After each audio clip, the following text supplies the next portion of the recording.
What up, y'all? So, the third Pokemon trailer has finally come out. It's time for me to break down everything that happened in it. Some things you might have missed, like Mega Shards, not the biggest deal. But let's begin with what happened before the direct. The 1 hour of Pokemon DJing. What I thought it was a teaser for like a Friday night funkin' rhythm Pokemon game. They remade so many songs. Can you stop with the Pikachus? It ended up being nothing. Anyhow, let's go on to this. So the first thing is the trailer starts off with us battling something pink, the exact way the last trailer ended off. What will you find on your adventure? This is ultimately a teaser for the rogue megas that are going to be all around Lumios. This could be the equivalent of noble Pokemon, though there could be like 20 of these. It could just like randomly generate kind of like Terra Raid events or Dynamax spots, so let's not think too deeply into it, but this is something related to Quasardico. You know, Quasardico is the one who's been renovating this crap, but we'll talk more about it. So now let's back a bit to the general stuff shown in the trailer. So first off, here's a screenshot of us on the rooftop. If you notice, yeah, we're doing something with these shards. I'll explain later. But the first thing the trailer addresses is what we're wearing on our back. In all these games, we have like Team Magma, Team Plasma and stuff. For some reason in this game, we're the team. We're the small team that's going to form with a couple friends. And as we level up and make a name for ourselves, other people are going to approach us. They inverted it just to have fun. Kind of like the Team Galactic Corporation being the Galaxy Corp back in Legends Arceus. They inverted it like that. Who knows how much they meant it, but ultimately this was an MZ. We are called Team MZ. And here are the other two members. We got Lida, a dance student, and Naveen, a fashion designer. They introduced these guys to be a counterpart to how things felt like in X and Y, with us having this friend group. Everything about Legends EA is meant to counterpart X and Y, down to the release date, and even the way they name their trailers, releasing simultaneously. So this guy doesn't battle. I don't know if there's any meaning to them putting that. Or they say he's not fond of battling, so I suppose he will battle. And I was gonna point out that he has a Mega Ring.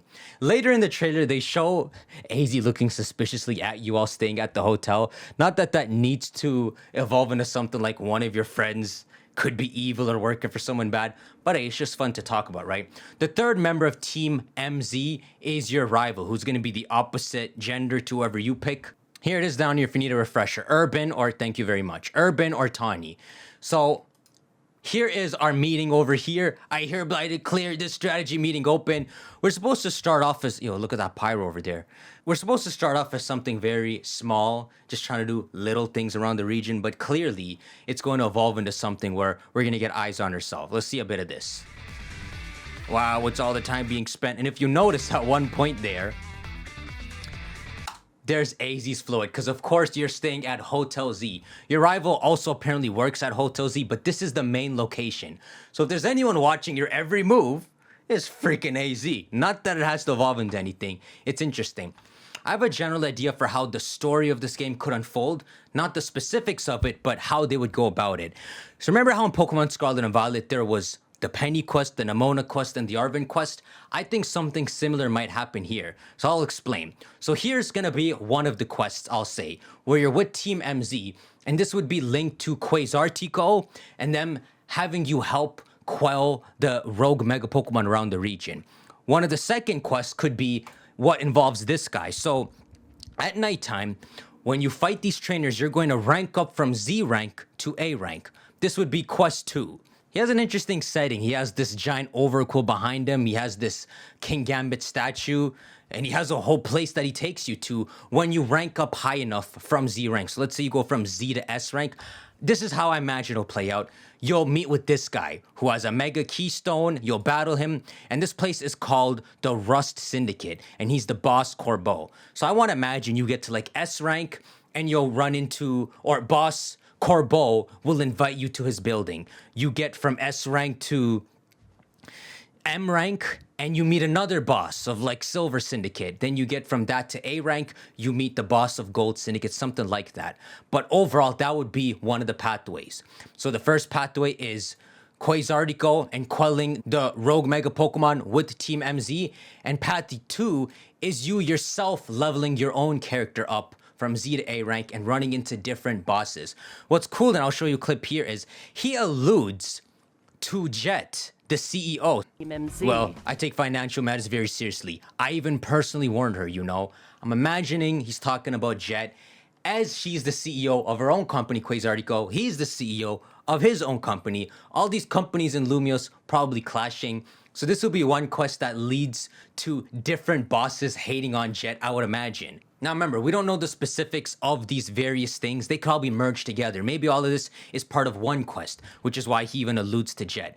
But it's cool to imagine that they're individual quests and they'll allude to each other because at the end, you need all three completed. Just like in Scarlet and Violet, you need all three completed to go to Area Zero, merging the outcome of the quest together, right? You go in with all three friends. So they're allowed to allude to it. But again, who knows if it's even this three main story system. There's some more characters introduced. Here's the next one, Emma. It's been confirmed that she is Emma, and she's taken over the Looker Bureau, whatever it's called. They don't say Looker Bureau, but she's the top investigator, and she has her own coffee. She's a detective, and what she does is she will ask you to do stuff around the region. Would you consider helping me out with my detective work? You run into her with your rival, and for example, one of the things you do is, first off, they show you this watchdog here. Look how it has the Quasartico logo. It has the barriers like how Quasartico set up around the city. I want to imagine this could be one of the good things Quasartico does, which is when you meet an alpha Pokemon, which there are alpha Pokemon in this game. It's been revealed. You'll meet Pokemon with red eyes. You see a Houndoom earlier in the trailer. It's the same thing from Legends Arceus, alpha Pokemon. Maybe this is just one of those alphas that Quasartico have imprisoned. Prison is a strong word. They just have it blocked somewhere for a strong trainer to quell. So it might be funny to see some low-leveled alpha Pokemon here and there that are blocked off thanks to Quasartico. You imagine they'll be doing some good stuff before they turn bad, right? But here's one of the quests Emma takes you to. He wants the Watchog to move, but he's like, it hasn't budged one bit. So you're gonna have to fight the Watchog, quell it, and you'll complete his quest. The game doesn't show us what you'll get for completing these quests, but it could go from money to maybe this also helps rank you up from Z to A, to maybe this is how you get Mega Shards as well, which I'll talk about that more. Here's another quest. There's this girl, Fumi. I don't see no keystone on her. And she has all this freaking trubbish. And she wants you to take food and lead the trubbish over to where it belongs, in the trash. And that's a quest. There you go, side mission 25. These are the little things that help make it a slow play, long, enjoyable game. Obviously, you don't have to do any of these. You could just do the main plot again and again, I'd imagine. But for how games are nowadays, where people want a lot of hours out of it, without it being fake hours, this is something good. Side quests is really good for Pokemon to do. Okay, let's go on to the next character. Now, I just pulled up the screenshot here. These are the members of Team Flare. Not that Team Flare's in this game, but we got Boss Lysander, technically Malva, though they kind of scrapped whatever that story was, and some of the scientists. If you look carefully at one of the scientists, come on, zoom in properly, Mabel, we get to the next screenshot. There is Mabel in Pokemon Legends ZA. And here's the craziest bit. First off, as if your boss wasn't trying to kill like 90% of Kalos, both people and Pokemon, you embraced the Team Flare logo, but made it blue. She painted her nails blue. She always had blue hair. Here's what's crazy. You also have a Team Flare laptop, and she also has an iPad. See, look at that. Where did you get a Rotom iPad from? What's crazy is, and I think I have it pulled up here, is Mabel, look what her title is in this game. She is the director of the Pokemon Lab, which means Professor Oak, Professor Rowan, she's the professor of this game. It's freaking a Team Flare member. What year is this? Who thought it would evolve into this? Mabel is the actor. Here we go. Mabel is the acting director of the Pokemon Research Lab. And what she wants you to do is catch Pokemon. So if I could pull out anything to be a potential third quest, it could be this. After all, catching Pokemon was one of the main important things in Legends Arceus. So what I think they could do is have one of the three quests actually be you needing to catch Pokemon around Lumios. As boring as that might sound, I'm sure they'll make it fun. But why this can work is, remember how you have to complete all the quests for the final arc? Ain't it fitting that you catch enough Pokemon, you complete her main story quest, which would have to be as lengthy as the others. But that would unlock her to be relevant in the final arc. And why not have a former Team Flare member be relevant in whatever this final clash we assume against Quasartico would be, right? So you would have all the CEOs of these companies, which again, it's not confirmed there's more CEOs. I'm just trying to think where Game Freak is thinking. I imagine as you rank up, you'll run into a bunch of CEOs. So you'll have all these CEOs maybe all alluding to Jed. You'll have a former Team Flare member, and you'll have Emma having helped her on so many investigations. And all of this together would be the characters in the final quest, which is really cool, right? Going from Penny, Orvin, to Mona to these juggernauts is pretty cool. Here's a image of what she looked like in X and Y. Man, she's crazy. Are they going to explain the glasses? And this is her official art. Hey, listen, I guess everyone can be redeemed. Then getting to this here. So remember this rooftop screenshot I showed you earlier? There's something new in this game called Mega Shards. This is what you're doing on the roof here. You sent your Tepig to blast some fire and get Mega Shards. It appears Quasartico wants you to gather Mega Shards and bring you to their main crap and exchange Mega Shards for Mega Stones. Maybe there's nothing suspicious behind it, or maybe they're trying to gather this for something, right? Who knows? You know, you got the whole Lumio shaped like you could suck the life out of everyone to do some giant Mega Evolution, right? So if there's some climax with an A legendary or something, it could be interesting that she's gathering a bunch of Mega Shards. But to not look at it suspiciously, it's just a game mechanic where Mega Stones are shattered now, and you have to gather a bunch of Mega Shards to exchange it for a Tyrannosaurus, that's all, right? Like, don't look at her suspicious. A theory I had last year, I think, was a way they can make Mega Evolution usable to everyone through something literally called Mega Shards, where you give it to even a Dedenne, and you get a little Mega Power symbol in battle that just buffs Dedenne's stats, like its attack stat or something. And this will allow that Mega function to beat everyone, but only the full Mega Stones would actually transform a Pokemon. I wonder if something like that could be happening here. That's pretty much everything they showed us in this trailer. I guess the last thing is that there are Zygarde cells in this game. You're going to hunt little Zygarde cells. They show it in one part. And the way I think they can make this interesting is if they do something like what the recent Donkey Kong game did, where the more Zygarde cells you collect, it unlocks things you can do. So remember how Mabel here had an iPad, for example?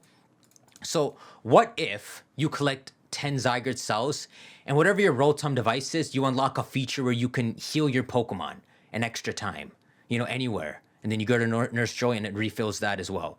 You get 20 Zygarde cells and it gives you another benefit. Something like that would create a better incentive for finding them, because it's kind of a copy and paste of the Spirit Tombs and of the Zygarde hunting we already did in Ultra Sun and Moon. So I hope there's something like that in this game. Not that it's a big deal, but every Pokemon in this game will get a Pokédex entry again. In a lot of the recent Pokemon games, they were reusing the same entries again and again. So every Pokemon really only had like 2 entries. But what Legends Arceus did that was interesting is they created a less informed Pokédex entry from the eyes of Professor Laventon. But for the first time, we got like a proper new entry, at least for the older Pokemon. So it's interesting to consider we might get a brand new Pokédex entry for some of the Pokemon in this game. Here's a few more screenshots of how beautiful the game can look. Even the bricks. Compare this to the legendary Sword and Shield tree. It's just nice to see. And you just having fun with your Pokemon. And look at that. Look at that plump Eevee. Like, here's another screenshot, right? Look how big the Prism Tower is and how far out you can walk. It will at least be what Winden was several times over. But being small seems to be a feature. They wanted it to be small or smaller and jam-packed with all these side quests, probably so that they could give the actual region they built more love. And that about summarizes everything except for the final thing, which is that Dragonite she has. It has a Mega Evolution in this game. We got our first new Mega, and listen, y'all in chat were split. A lot of you hated it. I freaking love it. I'm already past wanting Game Freak to make these overly designed cool Pokemon like King Gambit and all. I know this is how they do things. They intentionally make things goofy. That crap is great. I've always wanted this dude to get a Mega.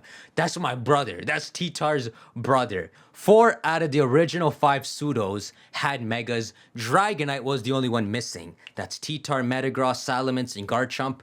Dude finally got it. And now he does not feel like Game Freak wanted to forget him.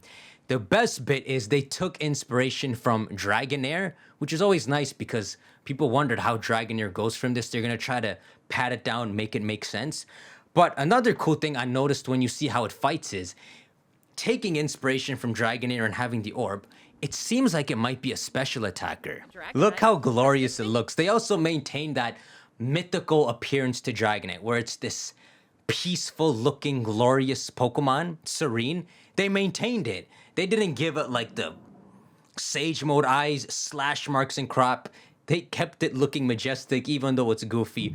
Who thought you would see these two words? Mega Dragonite. And yeah, everyone made the Dragonite joke. Your Pokemon. So there you go. That's Draco Meteor right there, actually. It's shown using special attacks just to see where Game Freak's mind is at. I think that's an interesting assumption to make, that this Dragonite is a special attacker. The last thing to do, which I haven't done yet, is to actually look at the updated page for Dragonite. Now, Cerebi already tweeted its typing. I was hoping it'd be Dragon Fairy, because you can explain wings sometimes to be fairy, but okay, it is. It is a dragon flying type still. It's okay. It soars around using the large wings on its head.